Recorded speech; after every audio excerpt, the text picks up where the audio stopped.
नमस्कार दोस्तों, मैं राहुल स्वागत करता हूं आपके इस ऑनलाइन प्लेटफॉर्म देव क्लासेस मुंदी पर। दोस्तों, हम पढ़ रहे थे ज्योमेट्री अर्थात ज्यामिति, जिसके अंदर हमने विभिन्न भागों पर चर्चा की। जैसे मैंने सबसे पहले आपको पढ़ाया कि रेखा क्या होती है, रेखाखंड क्या होता है, फिर मैंने बताया लंबवत रेखाएं, समांतर रेखाएं, कोण क्या होता है, न्यून कोण क्या होता है, अधिक कोण क्या होता है। इन सभी के बारे में हमने स्टेप बाय स्टेप वर्णन किया। फिर मैंने बताया कि त्रिभुज क्या होता है। त्रिभुज तीन कोणों से और तीन भुजाओं से घिरे हुई आकृति को त्रिभुज कहते हैं। फिर मैंने बताया त्रिभुज के तीन प्रकार होते हैं, भुजाओं के आधार पर और कोणों के आधार पर भी तीन प्रकार होते हैं। फिर मैंने आपको त्रिभुज के अंदर ही आपको बहिष्कोण के बारे में अध्ययन करवाया कि जो बहिष्कोण होता है वो पड़ोसी कोण को छोड़ करके अन्य दो कोणों का योग होता है। इस प्रकार हमने बहिष्कोण को भी कंप्लीट किया। दोस्तों, फिर मैंने आपको बताया कि किसी त्रिभुज की एक ही भुजा को दोनों तरफ बढ़ा दिया जाता है तो जो बहिष्कोण होता है उनका जो योग होता है वो 180 डिग्री से ज्यादा होता है। फिर मैंने आपको बताया कि उसकी अगर त्रिभुज जो है उसके अगर सभी बहिष्कोणों को अगर तीनों भुजाओं को बढ़ा दिया जाता है तो 360 डिग्री का होता है। इस प्रकार हमने पढ़ा दोस्तों। फिर मैंने आपको बताया दोस्तों कि अगर मान लीजिए कोई भी त्रिभुज है, अगर बीच में कोई लंब खींचा गया है और एक समद्विभाजक है, एक लंब है और एक समद्विभाजक है, तो दोनों के बीच का अगर कोण निकालना है तो कोण बी और कोण सी दोनों के अंतर का क्या हो जाएगा, आधा हो जाएगा। इस प्रकार हमने पढ़ा। फिर मैंने आपको एक जगह और पढ़ाया कि अगर आंतरिक कोण का अर्धक, आंतरिक कोण का अर्धक और बाह्य कोण, ये उसी को समझ में आएगा दोस्तों जिसने पहले की सारी क्लासेस ले रखी है, अच्छे से नोट्स बना रखे हैं, चीजों को अच्छे से क्लियर किया हुआ है, बार बार रिवीजन कर रहे हैं, उन्हीं को ये सब चीजें समझ में आएगी। अन्यथा सभी काला अक्षर भैंस बराबर है। देखिए तो ध्यान से, मैंने बताया बहिष्कोण का अर्धक, बहिष्कोण का अर्धक और आंतरिक कोण का अर्धक जिस स्थान पर मिलता है, अगर उस कोण का मान निकालना है तो जो बचा हुआ कोण है उसका क्या हो जाएगा, आधा हो जाएगा। अर्थात मैंने आपको पढ़ाया था कि कोण P बराबर क्या होता है, कोण A/2 होता है।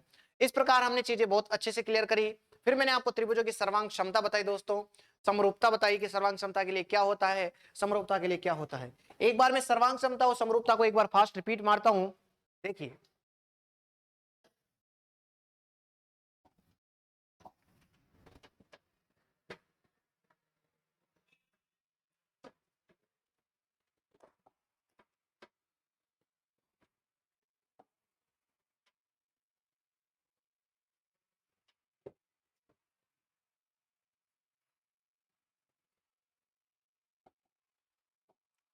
अगर अपने को सर्वांग समता और समरूपता चेक करनी है तो मैंने बताया था त्रिभुज सर्वांग सम होंगे तो पहला नियम मैंने बताया था कि जैसे मान लो ये ए है, ये बी है, देन ये सी है, ये पी है, ये क्यू है, देन ये आर है। दोस्तों, वापस से इसके अंदर भी ये ए है, ये बी है, ये सी, पी, क्यू, आर।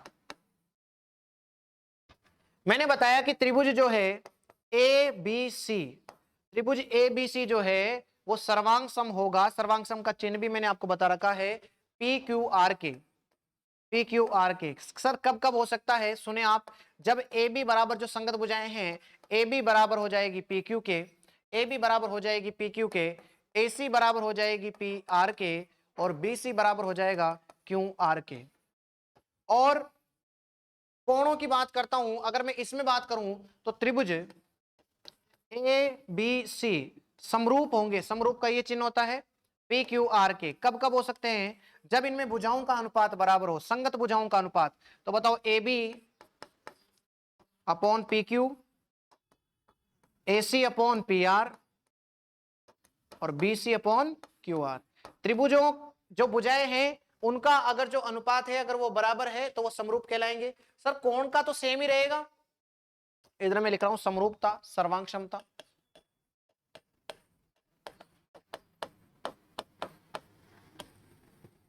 और इधर रहेगी समरूपता।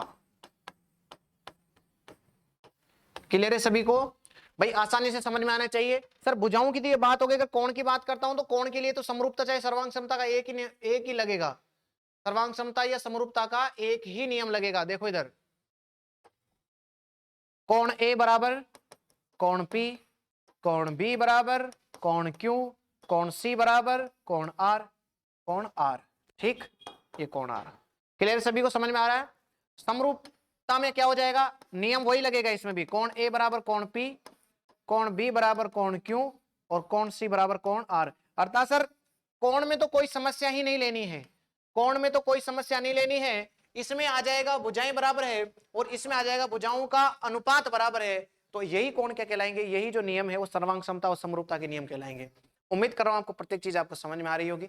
अब स्टेप बाय स्टेप अपन गुणधर्म अर्थात प्रॉपर्टीज को पढ़ते चलते हैं, जिससे कि आपके बहुत सारे प्रश्न सॉल्व होंगे। आराम से चीजों को समझना है दोस्तों।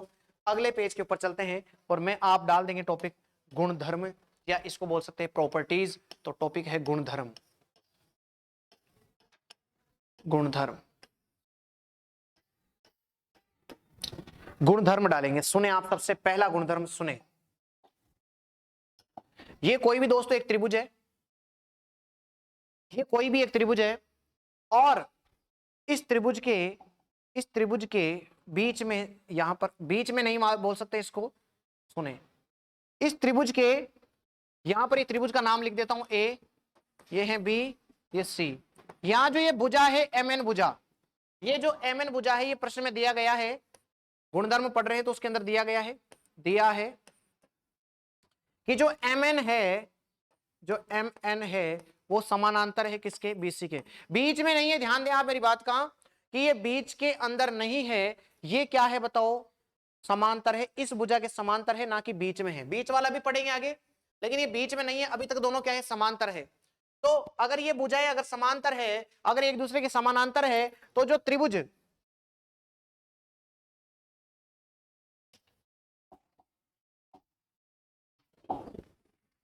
तो जो ये त्रिभुज, बड़ा वाला त्रिभुज, बड़ा वाला त्रिभुज कौन सा है, एबीसी। बड़ा वाला त्रिभुज एबीसी, और बड़ा वाला जो त्रिभुज है ए बी सी, और छोटा वाला त्रिभुज कौन है, A M N. A M N, ये दोनों कौन से हो जाएंगे, समरूप हो जाएंगे। समरूप होंगे जब मान लो कोई भी रेखा जो है इनके बीच से नहीं गुजर रही है, बीच से नहीं गुजर रही है, कि बीसी के समानांतर है। इस बीसी के क्या है, समानांतर है। अगर ये बीसी के समानांतर है, तो ये दोनों जो त्रिभुज है वो एक दूसरे के समरूप कहलाएंगे। अगर समरूप है तो आप मुझे बता सकते हैं कि क्या प्रॉपर्टी होगी। समरूप है तो इनके जो संगत भुजाएं हैं उनका अनुपात क्या रहेगा, सेम रहेगा। अर्थात A B upon A M बराबर ए सी अपॉन एन, ये जो भुजाएं हैं, और B C upon M N. ये जो तीनों भुजाएं हैं, इनका भुजाओं का जो अनुपात है वो क्या रहेगा, बराबर रहेगा। क्योंकि ये तीनों क्या है बताओ, ये दोनों क्या है, त्रिभुज समरूप होते हैं। अगर कोई भी रेखा जो है एम एन जो है वो बीसी के समानांतर है, तो फिर ये समरूप हो जाएंगे।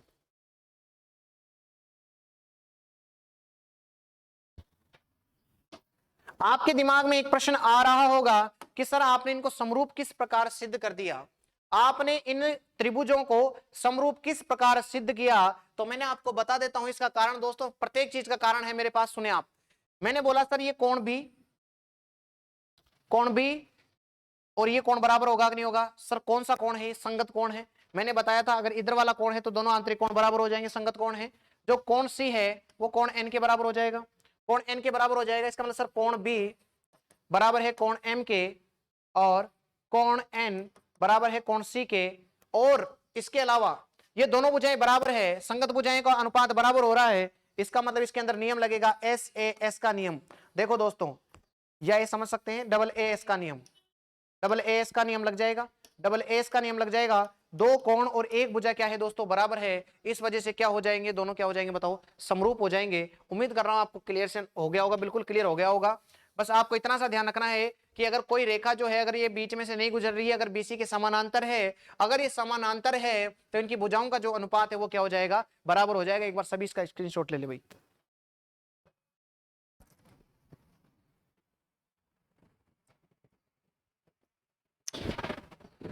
नेक्स्ट गुणधर्म की बात करता हूं मैं आपके सामने, नेक्स्ट चीज की बात करता हूं। इधर देखिए सामने सेकंड नंबर पॉइंट है ये, सेकंड नंबर का पॉइंट है ये। इस बार जो आपके दिमाग में आया था वही बता देता हूं मैं आपको। इस बार आपके दिमाग में थोड़ा सा आया होगा, ठीक। इस बार ये वाला वापस से ए है, ये ए, ये बी, ये सी। क्लियर। अब देखना इधर, ये जो रेखा है इस बार ये रेखा यहां से बिल्कुल बीच में से जा रही है।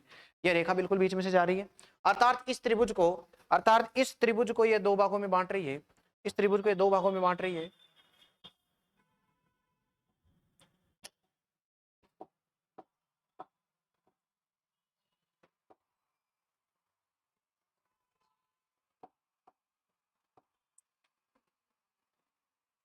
चलो बताइए, ये ए, ये बी, ये सी, वापस ये एम और एन।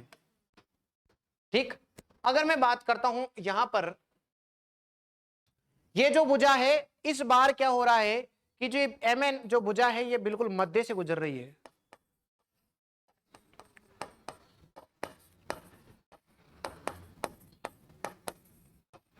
जो एम एन है वो मध्य से गुजर रही है। अगर मैं बात करूं, या फिर इसको एम एन छोड़कर इसको ले लेंगे आप, पी क्यू ले लो आप, और अच्छा लगेगा। तो ये हो गया पी और ये हो गया एन। तो अगर मैं पी एन की बात करूं, अगर मैं पीएन की बात करूं तो ये जो बीसी है ना इसकी आधी हो जाती है। तो ये जो पीएन हो जाएगी ये क्या हो जाएगी, बीसी की हाफ हो जाएगी।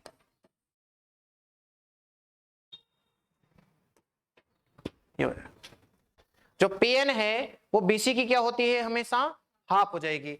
और वही मैंने आपको बताया कि जो त्रिभुज है वो दोनों एक दूसरे के समरूप होंगे। इसका मतलब सर ऐसा आपके कहने का ये मतलब है कि जो त्रिभुज त्रिभुज ए बी सी समरूप है किसके, त्रिभुज ए पी एन के, एपीएन के। आप सुने ध्यान से, अगर ये बीच में गुजर रही है, ये अगर बीच में है इसका मतलब अगर ये मान लो ये पूरी दो है, ये पूरी यहां से दो है, तो इसका मतलब ये एक रहेगी कि नहीं रहेगी सर, एक ऊपर वाली रहेगी और एक नीचे वाली रहेगी, तभी तो ये पूरी जाकर के दो बनेगी, जब भी तो आधी आधी बनेगी। इसका मतलब सर एक ऊपर है एक नीचे है। अगर मान लो ये पूरी अगर 2 सेंटीमीटर है तो ये ऑटोमेटिक कितने मीटर की हो जाएगी, एक की हो जाएगी, 1 सेंटीमीटर की हो जाएगी, 1 सेंटीमीटर की हो जाएगी। अगर ये दोनों त्रिभुज, अगर ये दोनों त्रिभुज अगर सर्वांग ये समरूप है तो क्या हो जाएगा दोस्तों, बताइए इनकी क्या हो जाएगा, संगत भुजाओं का अनुपात बराबर होगा। तो मैंने बोला सर त्रिभुज एबीसी में क्या होगा, ए बी अपॉन त्रिभुज ए बी अपॉन एपी, फिर ए सी अपॉन ए एन, और फिर B C upon P N. ठीक, ए बी कितना दिया गया है, वो पूरा 2 दे दिया। ए सी कितना दिया गया है, ए से लेकर के सी तक ये भी 2 दे रखा है, और बी से सी लेकर के कितना दे रखा है, बी से सी वापस से 2 ही देगा वो भी। तो इसका मतलब ये हो जाएगा कि इन सभी का जो अनुपात है वो भी कितना रहेगा, 2/1, 2:1 रहेगा, क्योंकि अनुपात सभी के बराबर है। अगर ये 2 है तो ए एन वगैरह कितने हो जाएंगे, एक एक ही तो है बस, तभी तो बीच में से गुजरा।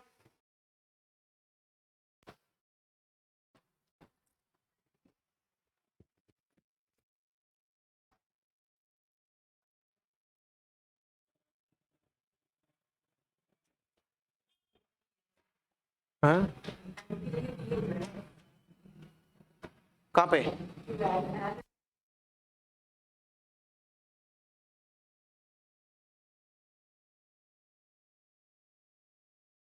अच्छा अच्छा पीएन, ये पीएन है, हाँ जी भाई ये पीएन हो जाएगा, ये पीएन है, गलती से लिखने में आ गया, ये पीएन है।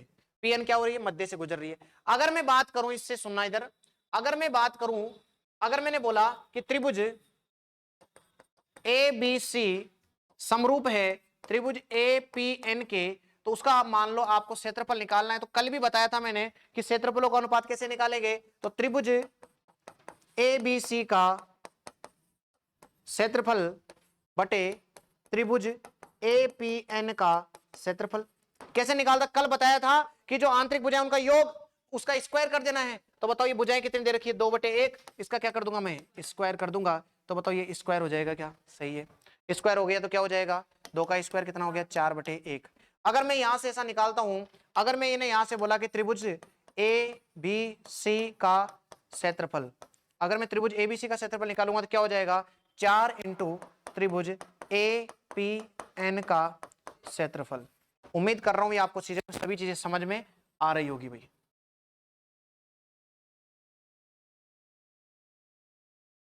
कल की क्लास वेरी वेरी इंपॉर्टेंट थी, जो पहले वाली क्लास है वो वेरी वेरी इंपॉर्टेंट थी, क्योंकि उसी के आधार पर ये सभी चीजें करी गई है। अगर आपको वो चीज समझ में आ रही तो 100% ये चीज समझ में आएगी दोस्तों।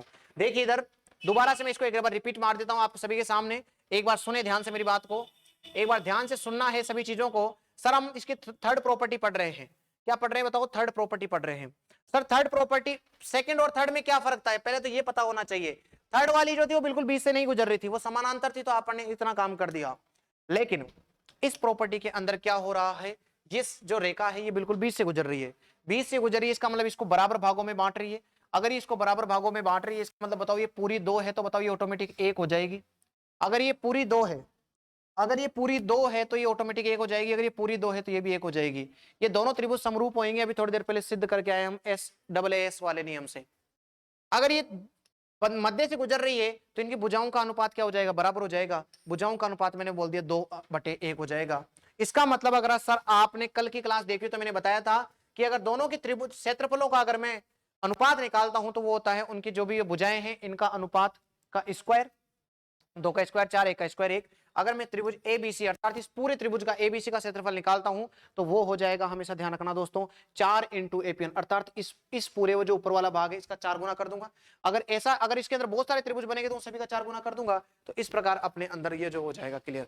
आप सभी एक बार इसका स्क्रीनशॉट ले लें दोस्तों, एक बार क्लियर से, आराम से चीजें पढ़नी है। मैं एक बार रिपीट भी करवाऊंगा।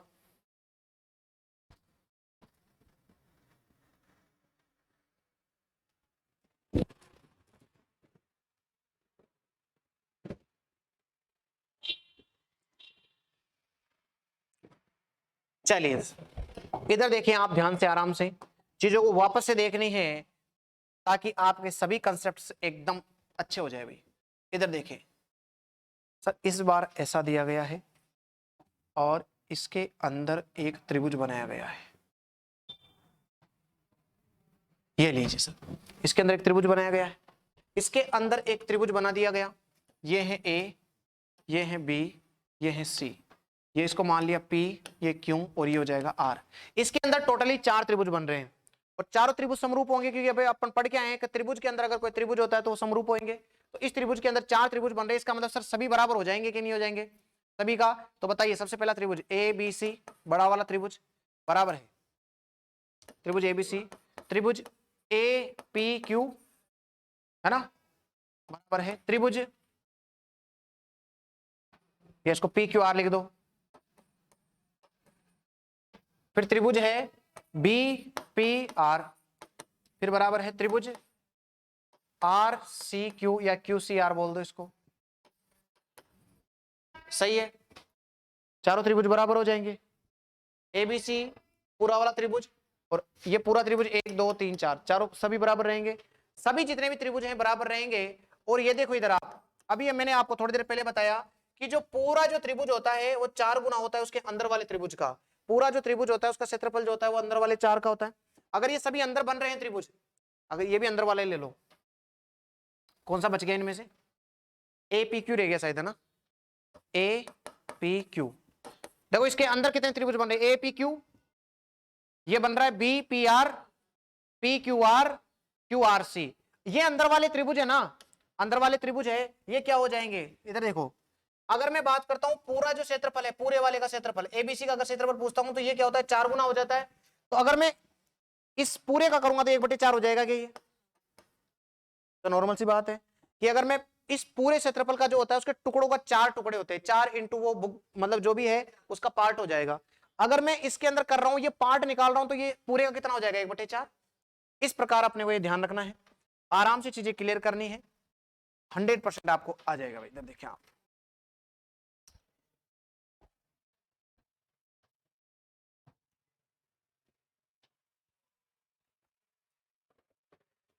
सुनना, मैं क्या कहना चाह रहा हूं कि सर अभी अपन पढ़ के आए हैं कि अगर मुझे पूरे त्रिभुज का क्षेत्रफल चाहिए, मान लो पूरे त्रिभुज का, अभी भी अपन एक के आधार पर समझा। सबसे पहले तो अपन ने कि सर ये त्रिभुज था और इस त्रिभुज के अंदर एक और त्रिभुज था, ठीक, एक की बात करिए अपन ने। तो मैंने बोला सर ये पूरा जो त्रिभुज है ना, ये पूरे त्रिभुज का जो क्षेत्रफल है वो होता है इसका 4 गुना। 4 गुना किसका? ये छोटा वाला जो इसके अंदर बन रहा है, छोटे का, ठीक है। अगर मैं यहां से छोटे का निकालता, इसके अंदर जो बन रहा है APN का, तो इसको बटे 4 करता नहीं करता? ABC का 1/4 यही तो करता, और यही हमने यहां किया है, बस यही मैंने यहां किया है। या मान लो जैसे मैंने APQ का निकालना है, तो त्रिभुज APQ का क्षेत्रफल क्या हो जाएगा? 1/4 इंटू ABC, तो ये क्या हो जाएगा? 4 इंटू त्रिभुज APQ बराबर त्रिभुज ABC। यही तो हो गया, यही तो पढ़ के आए हम कि जो टोटल त्रिभुज होता है वो 4 गुना होता है उसके भाग का। तो बस ये सारे बराबर है, इसका मतलब सभी के अंदर ये फॉर्मूला सेट हो जाएगा। आराम से चीजों को क्लियर करना है। जितने त्रिभुज बने, बताओ त्रिभुज बन रहे हैं सभी, तो क्या होता है पूरा जो, अगर मान लो उसका एक सब पार्ट का क्षेत्रफल निकालना है तो आप कर दोगे 1/4 और पूरे का क्षेत्रफल 1/4 और पूरे का क्षेत्रफल। किसी भी भाग का निकालना है, किसी भी भाग का निकालना है तो आप क्या करोगे? 1/4 इंटू पूरे त्रिभुज का क्षेत्रफल, पूरे त्रिभुज का क्षेत्रफल।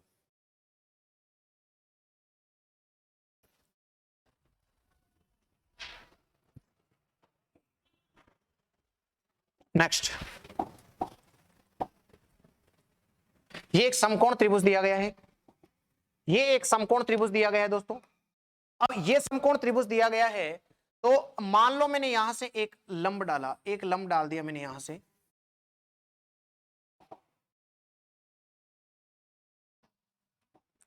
यहां से मैंने एक लंब डाल दिया, ठीक, यहां से मैंने एक लंब डाल दिया, तो बताओ ये ऑटोमेटिक 90 डिग्री का है, ठीक, ये वाला भी 90 डिग्री का रहेगा। अगर मैं बात करूं इस वाले त्रिभुज की, तो ये भी ऐसे 90 डिग्री रहेगा, ये भी 90 डिग्री रहेगा, और ये ऑलरेडी पूरा 90 डिग्री का है ही सही, ये पूरा 90 डिग्री का है।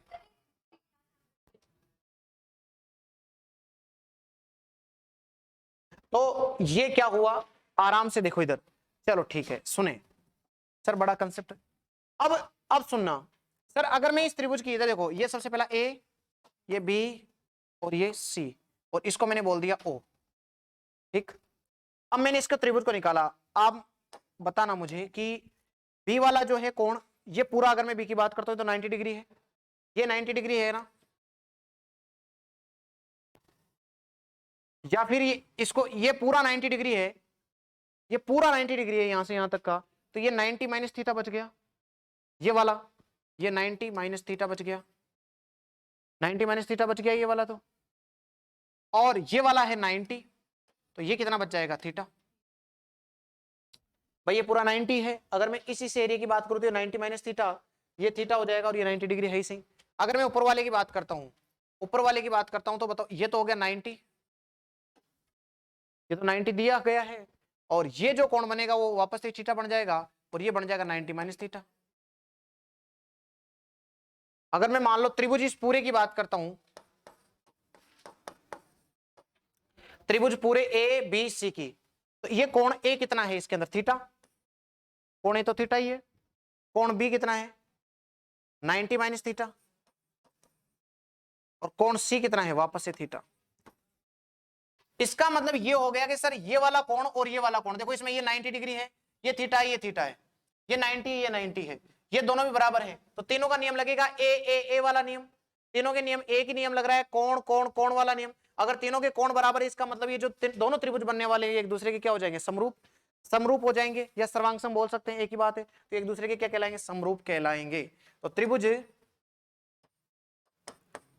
एबीसी पूरा मान लो, और या ऐसे कर सकते हैं इसको, त्रिभुज ए बी ओ समरूप है त्रिभुज बी ओ सी के, ये दोनों त्रिभुज समरूप हो जाएंगे क्योंकि सभी ए वाला नियम लग जाएगा, बस।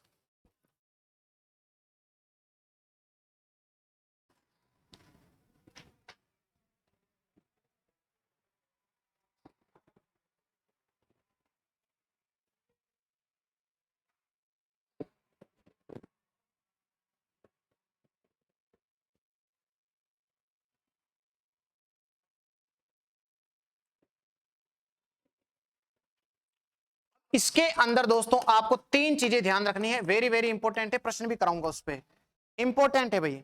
ये समझ में नहीं आया कोई बात नहीं है, ये समझ में आया नहीं आया, बस मैं तो इतना प्रूव करवाया है कि दोनों एक दूसरे के समरूप होंगे, बस इतना प्रूव कराया मैंने, और कुछ प्रूफ नहीं करवाया मैंने इसके अंदर। लेकिन सर अब क्या करना है इसके अंदर, सुनना ध्यान से, जो इंपॉर्टेंट है वो 3 पॉइंट इंपॉर्टेंट है, वेरी वेरी देखना इधर। जब भी आपको ए बी स्क्वायर निकालना है,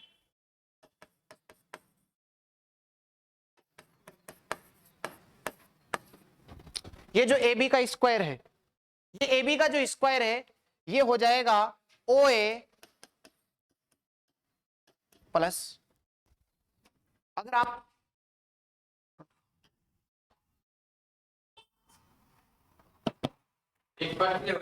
जी सुने, ए बी का अगर आपको स्क्वायर निकालना है तो क्या होगा, ओ ए प्लस ये पूरी वाली भुजा, पूरी भुजा, तो बताओ कितनी हो जाएगी, ओ सी।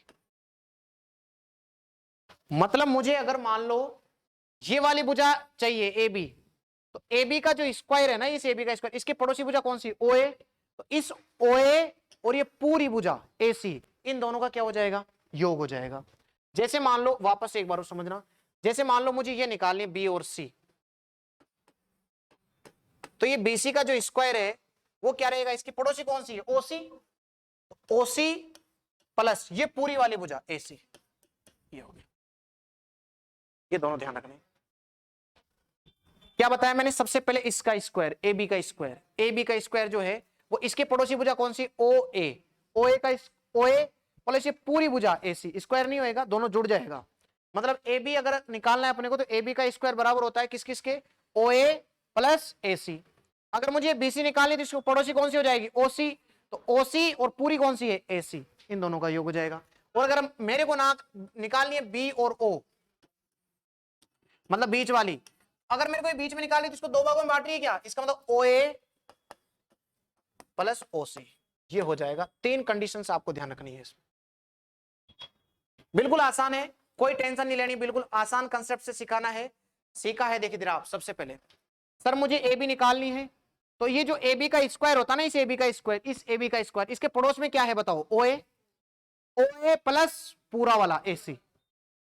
अगर मुझे बीसी निकालनी है तो बीसी का स्क्वायर क्या हो जाएगा, ओसी और पूरा वाला एसी का स्क्वायर। और अगर बीच वाली निकालनी है मुझे तो इन दोनों को जोड़ देंगे, बताओ ओ ए प्लस ओसी। इस प्रकार अपने को करना है। ये तीनों आपको कंडीशंस ध्यान होनी चाहिए, तीनों कंडीशंस आपको ध्यान होनी चाहिए।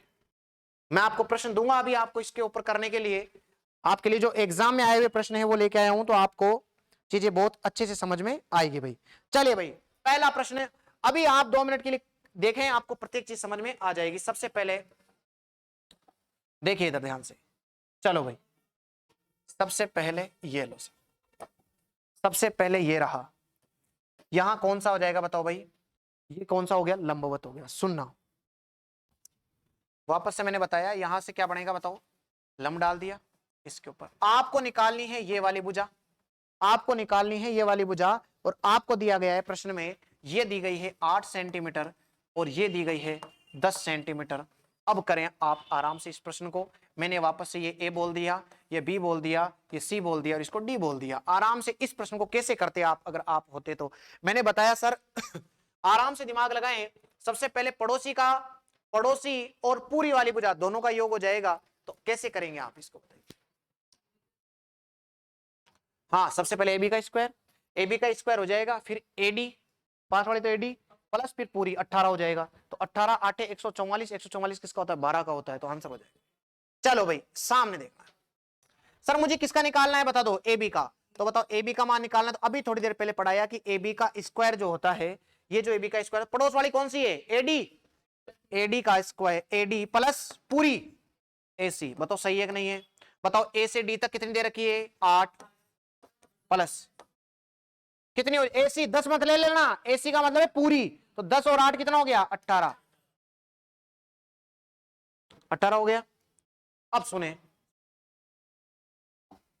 मैंने प्लस कर दिया क्या, मल्टीप्लाई है भैया ना, मल्टीप्लाई है ये, मल्टीप्लाई है ये,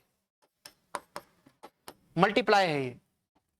अब बताओ भाई, ये मल्टीप्लाई है, जोड़ गलत दिया भैया ना, सुने बताओ 18 को 8 से गुणा करेंगे तो 144, ये 144। बताओ ए बी का स्क्वायर निकालना है, अब ए बी निकालना है तो उधर जाके अंडर रूट लग जाएगा क्या, 144 किसका होता है, 12 का, तो बताओ ये कैसे कितना आ गया, 12।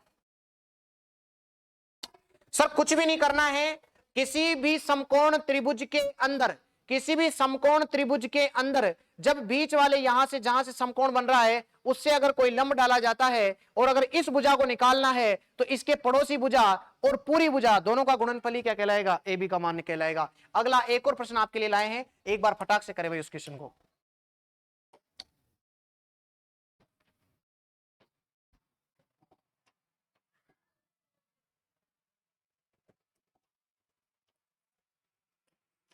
इस बार आपको प्रश्न थोड़ा सा चेंज देंगे, आराम से करना है आप सभी को।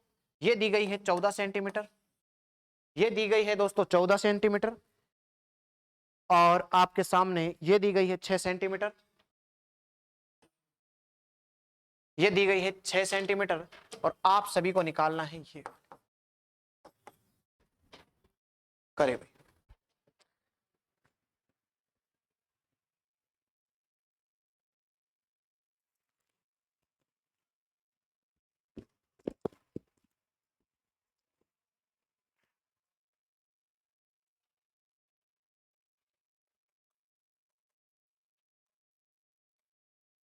डी लिख लो आराम से इसको।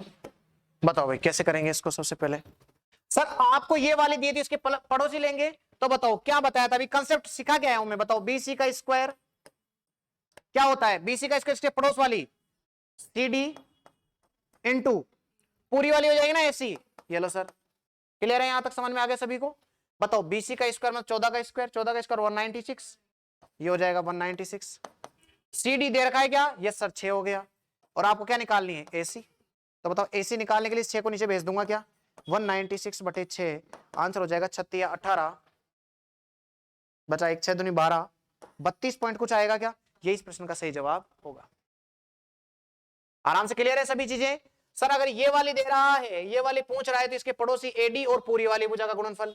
ये वाली दे रहा है, ये वाली दे रहा है, तो इसके पड़ोसी और पूरी भुजा का गुणनफल।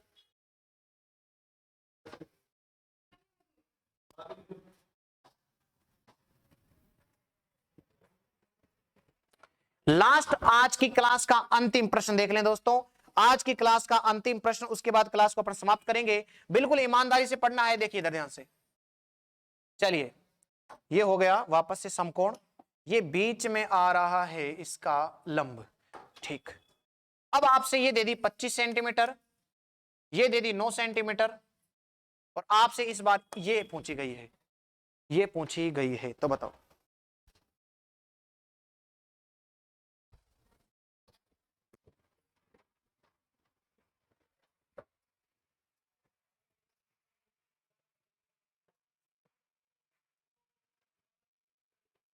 अभी कंसेप्ट सिखा के आए दोस्तों, यहाँ पे सभी कंसेप्ट मैंने सिखा दिए, उन पे आधारित आपको प्रश्न करवाए मैंने बोला सर ये सबसे पहले तो बताओ दोनों समरूप होंगे, ये अगर भुजा है, ये भुजा आपको निकालनी है, तो इसको पड़ोसी वाली भुजा और ये पूरी भुजा, ये वाली निकालनी है, ये वाली, तो बताओ इसके पड़ोसी भुजा ये वाली और पूरी भुजा, और आपको अगर ये वाली निकालनी है बीच वाली, तो क्या हो जाएगा, इसका और इसका गुणनफल। ये भी समझा क्या है, तो बताओ भाई बताओ।